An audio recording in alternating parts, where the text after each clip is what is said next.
হত্যা তদন্তে যৌথভাবে কাজ করছে বাংলাদেশ, যুক্তরাষ্ট্র, মার্কিন রাষ্ট্রদূত। নিরাপত্তা ইস্যুতে এবার সফর বাতিল প্রোটিয়া নারীদের। জাপানের নাগরিক হত্যার ঘটনায় দেশটির ক্যাবিনেট সচিবের ক্ষোভ, আজই হস্তান্তর করা হবে মরদেহ। যশোরে গণধর্ষণের শিকার স্কুল ছাত্রীর ডাক্তারি পরীক্ষা সম্পন্ন। অভিযুক্ত ছাত্রদল ও ছাত্রলীগ নেতাদের আদালতে তোলা হতে পারে আজ।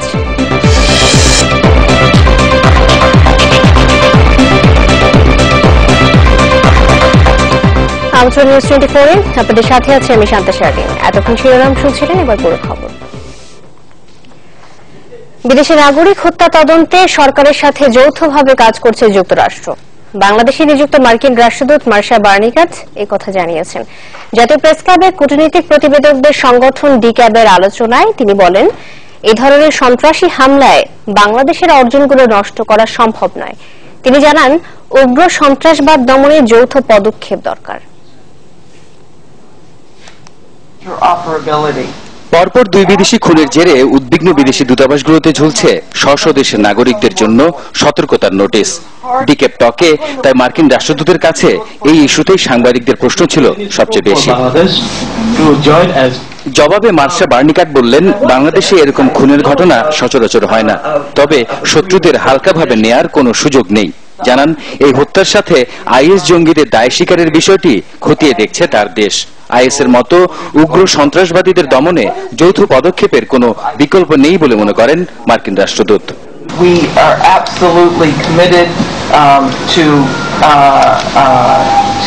helping Bangladesh government if it asks for help, and we are absolutely committed to helping to get to the bottom of these killings, whatever their origin. বাংলাদেশের পশ্চিমা স্বার্থের উপর আঘাতের যে তথ্য দেশগুলোর কাছে ছিল তা ঢাকাকে জানানো হয়েছিল কিনা এমন প্রশ্নে হ্যাঁ সূচক জবাব ছিল মার্শার। জানান, আইন শৃঙ্খলা রক্ষাকারী বাহিনীর তৎপরতায় এখন আগের চেয়ে নিরাপদ বোধ করছেন। So we cannot either. We have to work together. We have to share what we know, and we have to work together to fight this threat. বিভিন্ন সময় বাংলাদেশের গণতন্ত্র, মানবাধিকার নিয়ে যুক্তরাষ্ট্র সমালোচনা করলেও এগুলোর উন্নতিতে দেশটির সহায়তা অব্যাহত থাকবে বলে জানান মার্কিন রাষ্ট্রদূত। আর বাংলাদেশের যে অভাবনীয় অর্জন তা সন্ত্রাসী হামলা বা অন্য কোনো কিছুতেই নষ্ট করা সম্ভব নয় বলে মনে করেন Marcia Bernicat. Sarwar Suman, channel 24, Dhaka. বাংলাদেশে দুই বিদেশি নাগরিক হত্যায় আইএসের কোনো সম্পৃক্ততা নেই। বারবার তাদের কথা বলে জঙ্গি সংগঠনটিকে এদেশে আমন্ত্রণ জানানোর কোনো মানে হয় না। এমনকি প্রয়োজন নেই বাড়াবাড়ি রকমের নিরাপত্তা বেষ্টনীরও। চ্যানেল 24-কে দেয়া একান্ত সাক্ষাৎকারে এসব কথা বলেন ঢাকার ফিলিস্তিন দূতাবাসের চার্জ দি অ্যাফেয়ার্স ইউসুফ এএস রামাদান। সন্ত্রাসবাদের সাথে প্রতিনিয়ত যুদ্ধ করে বেড়ে ওঠা এই কূটনীতিকের দাবি, আইএসের কোনো নজরই নেই বাংলাদেশের দিকে। বিস্তারিত মোর্শেদ হাসিবের রিপোর্টে। আল কায়দার পর বিশ্বজুড়ে নতুন আতঙ্কের নাম আইএস। মধ্যপ্রাচ্য ভিত্তিক এই জঙ্গি সংগঠনের কার্যক্রম পশ্চিমা সহ বিশ্ব গণমাধ্যমে আলোচিত নানাভাবে। আর বাংলাদেশে অস্থিতিশীলতা তৈরিতে চেষ্টা চলছে জঙ্গি সংগঠনগুলোর। সরকার আর আইন শৃঙ্খলা বাহিনীর এমন হাজার অভিযোগ বারবার উচ্চারিত হয় বছর জুড়ে।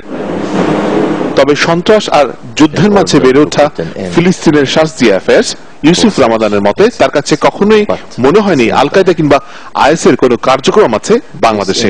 অভিজ্ঞতা বলে, এসব সংগঠনের কাজের ধরনের সাথে কোনো মিলই নেই বাংলাদেশের দুই বিদেশি হত্যা সহ অন্যান্য ঘটনার। From my little experience, it isn't the work of ISIS. আমার ছোট অভিজ্ঞতা বলে এটা আইএস এর কাজ না, কারণ সেখানে কাজ করে ইরাকের সাবেক সেনা ও গোয়েন্দা কর্মকর্তারা।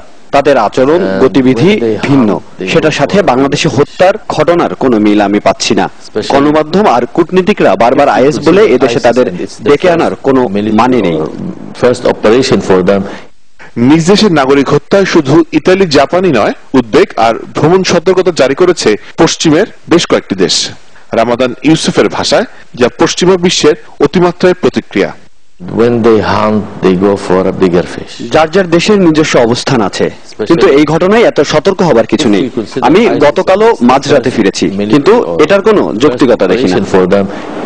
ফিলিস্তিনের এই দূতের পর্যবেক্ষণে বাংলাদেশে কিছু সন্ত্রাসী ঘটনার পর আইএস এর নামে যেসব ইমেল বার্তা গণমাধ্যমে প্রকাশিত হয় তা নিয়ে, কারণ যে ভাষায় কথা বলে আইএস এর সাথে মিলে না এসব বার্তা। If we consider ISIS and it's the first military or first operation for them, প্রথম খুনের পর আমি পড়েছি তাদের লেখা। আইএস এর ভাষা এমন না, নিশ্চিত করে বলতে পারি। তাদের আক্রমণের ধরন ও ভাষার পরিপক্কতা একেবারেই I ভিন্ন। don't think it is the work of ISIS. I doubt that. তবে যে কোনো অস্বাভাবিক মৃত্যুকে ছোট করে দেখার সুযোগ নেই, তাই আইন শৃঙ্খলা বাহিনী দ্রুতই খুঁজে বের করবে খুনিদের, এমন আশা ইউসেফ রামাদানের। মোর্শেদ হাসিব, চ্যানেল 24, ঢাকা। নিরাপত্তা ইস্যুতে অস্ট্রেলিয়ার পর এবার বাংলাদেশ সফর স্থগিত করেছে দক্ষিণ আফ্রিকার নারী ক্রিকেট দল। ঘটনার পরপরই সংবাদ সম্মেলন করেন বোর্ড সভাপতি নাজমুল হাসান পাপন। বোর্ড প্রধান বলেছেন, বাংলাদেশ এমন কোন জঙ্গি রাষ্ট্র নয় যে এদেশে ক্রিকেট হতে পারে না। আগামী 9 অক্টোবর আইসিসির সভায় এ ব্যাপারে দক্ষিণ আফ্রিকার সঙ্গে আলোচনা করবেন নাজমুল হাসান। 15 অক্টোবর 5 ওয়ানডে ও 3টি টি-20 সিরিজ খেলতে ঢাকা আসার কথা ছিল প্রোটিয়া নারীদের। এর আগে 2012 সালে 3 ম্যাচ ওয়ানডে ও টি-20 সিরিজ খেলতে বাংলাদেশে এসেছিল দক্ষিণ আফ্রিকা। পরের বছর সালমারাও দক্ষিণ আফ্রিকা সফর করে। সাউথ আফ্রিকা থেকে ওরা সিকিউরিটি 9 তারিখে আইসিসি মিটিং এর জন্য আমি দুবাই যাচ্ছি। ওখানে বসে আমরা এটা নিয়ে আলাপ আলোচনা করে উইল ডিসকাস। যেহেতু মেয়েদের টিমগুলো ওরকম কোনো বিজি স্কেজুয়াল কারো নাই, সব বসেই আছে, আমাদের এরাও ফ্রি আছে, ওরাও ফ্রি আছে, ওদের কোনো নাই। কাজে এটা ঠিক করা মানে 1 সপ্তাহ 5-6 দিন পিছালে আমার মনে হয় না তেমন কোনো প্রবলেম হবে। এদিকে কোনো কারণ না জানিয়ে আকস্মিক ছুটি নিয়ে দেশ ছেড়েছেন বাংলাদেশ জাতীয় দলের ফিল্ডিং কোচ রিচার্ড হ্যালসল ও একাডেমির স্টুয়ার্ট কার্পিনেন। ক্রিকেট মহলে ধারণা, নিরাপত্তা ইস্যুতে কেউ তাদের প্রভাবিত করেছেন। তবে বিসিবির সভাপতি নাজমুল হাসান পাপন এই অভিযোগ নাকচ করে দিয়েছেন। তার দাবি, জাতীয় দলের কার্যক্রম শুরু হলে আবারও ফেরার প্রতিশ্রুতি দিয়েছেন ইংল্যান্ডের হ্যালসল ও অস্ট্রেলিয়ার কার্পিনেন। 1 বছর ধরে বাংলাদেশের ফিল্ডিং কোচের দায়িত্বে রিচার্ড হ্যালসল। অন্যদিকে একাডেমির ম্যানেজার স্টুয়ার্ট কার্পিনেন বিসিবির সঙ্গে কাজ করছেন 2 বছরের বেশি সময় ধরে। শনিবার বাংলাদেশের জাপানি নাগরিক কুনিও হোসি নিহত হওয়ার ঘটনায় ক্ষোভ জানিয়েছেন দেশটির প্রধান ক্যাবিনেট সচিব ইয়োশিহিদে সুগা। নিহতদের পরিবারের প্রতি গভীর সমবেদনা জানিয়ে তিনি বলেন, জাপান সরকার এই ঘটনার সুষ্ঠু তদন্ত করবেন। তিনি বলেন, এমন হত্যাকাণ্ড বন্ধ হওয়া উচিত। এদিকে শনিবারের ঘটনার দায় স্বীকার করে জঙ্গি সংগঠন আইএস বিবৃতি দিলেও তা অস্বীকার করেছেন স্বরাষ্ট্রমন্ত্রী আসাদুজ্জামান খান কামাল। তিনি বলেন, আইএস নয় বরং দেশকে অস্থিতিশীল করতেই কতিপয় দুর্বৃত্ত এমন ঘটনা ঘটাচ্ছে। এর আগে 28 সেপ্টেম্বর রাজধানীতে খুন হন ইতালির নাগরিক তাবেলা সিজার।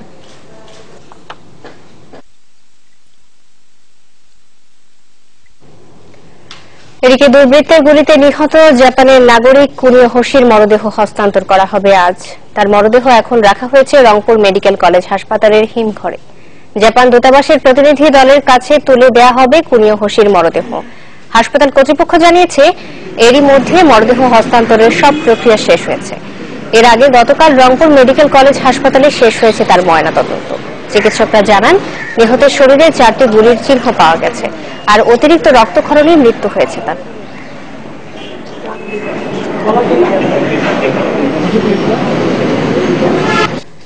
জাপানের নাগরিক হত্যাকাণ্ডে গঠিত তদন্ত কমিটির প্রধান ও পুলিশের রংপুর রেঞ্জের ডিআইজি হুমায়ুন কবির বলেছেন, খুনের রহস্য উন্মোচনে কাজ করছেন তারা। তদন্ত শেষ হওয়ার পরই জানা যাবে কে বা কারা কোন উদ্দেশ্যে এই হত্যাকাণ্ড ঘটিয়েছে। দুপুরে সাংবাদিকদের একথা বলেন তিনি। সংগ্রহ করার এই কাজগুলো চলছে। তো আমরা মানে সব দিক থেকে সর্বাত্মক দৃঢ় চেষ্টা করছি যাতে এই ঘটনাটি খুব সহসায় উদ্ঘাটিত হয় এবং সুষ্ঠু তদন্তের মাধ্যমে এই ঘটনাটা যাতে কারা করছে দায়ী ব্যক্তি যারা চিহ্নিত হয় এবং তারা যাতে আইনের আওতায় আসে। জাতিসংঘের পরিবেশ বিষয়ক সর্বোচ্চ পুরস্কার চ্যাম্পিয়ন অব দি আর্থ এবং আইসিটি পুরস্কার পাওয়ায় প্রধানমন্ত্রী শেখ হাসিনাকে আজ নাগরিক সংবর্ধনা দেবে ঢাকার 2 সিটি কর্পোরেশন। জাতীয় সংসদ ভবনের দক্ষিণ প্লাজায় এই সংবর্ধনা দেয়া হবে। চলছে শেষ মুহূর্তের প্রস্তুতি। এ বিষয়ে সবশেষ খবর জানাতে জাতীয় সংসদের দক্ষিণ প্লাজা থেকে সরাসরি আমাদের সাথে যোগ দিচ্ছেন জুনায়েদ খান। জুনায়েদ, সংবর্ধনার প্রস্তুতি কেমন দেখছেন? সুন্দরভাবে উপস্থাপন করার জন্য সহযোগিতা করবে। শান্তা, আপনি জানেন যে ঢাকা উত্তর এবং ঢাকা দক্ষিণ সিটি কর্পোরেশনের আয়োজনে প্রধানমন্ত্রী শেখ হাসিনাকে এই চ্যাম্পিয়ন অব দ্য আর্থ পুরস্কার পাওয়ায় আজকের এই সংবর্ধনা অনুষ্ঠান। সংবর্ধনা অনুষ্ঠানের আয়োজনের কিন্তু কোনো কমতি ছিল না। আমরা শুরু থেকে এখানে এসে দেখেছি যে খুব সুন্দর একটি মঞ্চ সাজানো হয়েছিল এবং ঠিক মঞ্চের সামনেই 50,000 লোকের বসার একটি আয়োজন করা হয়েছে, কিন্তু এর মাঝেই কিন্তু বৃষ্টির কারণে টোটাল যে পুরো প্রোগ্রামের মধ্যেই কিন্তু একটি ছেদ পড়ে যায়। সামনে যে মঞ্চটি বসার করা হয়েছে মানুষজনের জন্য, সেখানে কিন্তু সেই পর্দাগুলো ছিঁড়ে পড়ে গিয়েছিল বৃষ্টির কারণে, এবং সেগুলো এখন ঠিক করা হয়েছে কিছুক্ষণ আগেই, এবং অল্প কিছুক্ষণের মধ্যেই প্রধানমন্ত্রী এই অনুষ্ঠান স্থলে এসে পৌঁছবেন এবং এই ঢাকা উত্তর এবং ঢাকা দক্ষিণ সিটি কর্পোরেশনের দেয়া এই সংবর্ধনা অনুষ্ঠানে তিনি বক্তব্য দিবেন। শান্তা। জুনায়েদ, ধন্যবাদ আপনাকে। জুনায়েদ খান যোগ দিয়েছিলেন আমাদের সাথে। শিশু গৃহকর্মী নির্যাতনের মামলায় ক্রিকেটার শাহাদাত হোসেনকে কারাগারে পাঠিয়েছেন আদালত। এর আগে সকালে মুখ্য মহানগর হাকিম আদালতে আত্মসমর্পণ করে জামিনের আবেদন জানান তিনি। পরে শুনানি শেষে আদালত এই নির্দেশ দেন। গেল 6 সেপ্টেম্বর মিরপুরের কালশী এলাকা থেকে ওই গৃহকর্মীকে আহত অবস্থায় উদ্ধার করে স্থানীয়রা। পরে তাকে মিরপুর মডেল থানা পুলিশের কাছে হস্তান্তর করা হয়।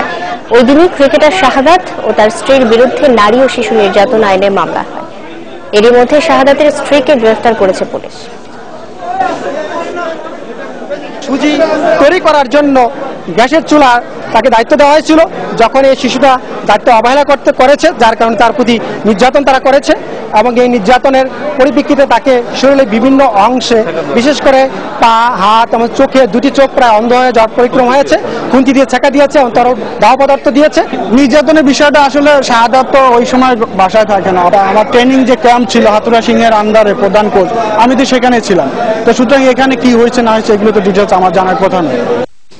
যশোরের চৌগাছায় ছাত্রলীগ আর ছাত্রদল নেতাদের সংঘবদ্ধ ধর্ষণের শিকার স্কুল ছাত্রীর ডাক্তারি পরীক্ষা সম্পন্ন হয়েছে। 48 ঘণ্টা পর প্রতিবেদন দেওয়ার কথা জানিয়েছেন চিকিৎসকরা।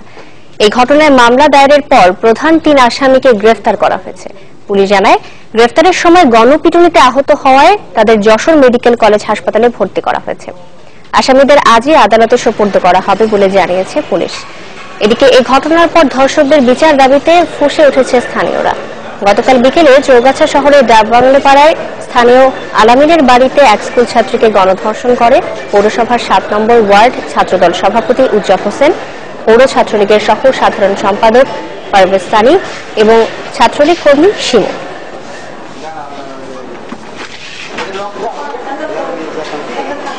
আমি মামলা করেছি, কার্য 3 জন ধরা পড়েছে আর বাকি 2 জন আছে।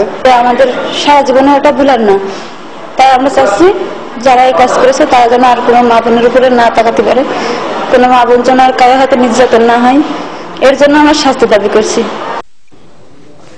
একটা বিরতি নিচ্ছি, ফিরে এসে থাকছে। মিনার পায়ের চাপায় নিহত বাংলাদেশি হাজির সংখ্যা বেড়ে হয়েছে 51। এখনো নিখোঁজ 131 জন হাজি।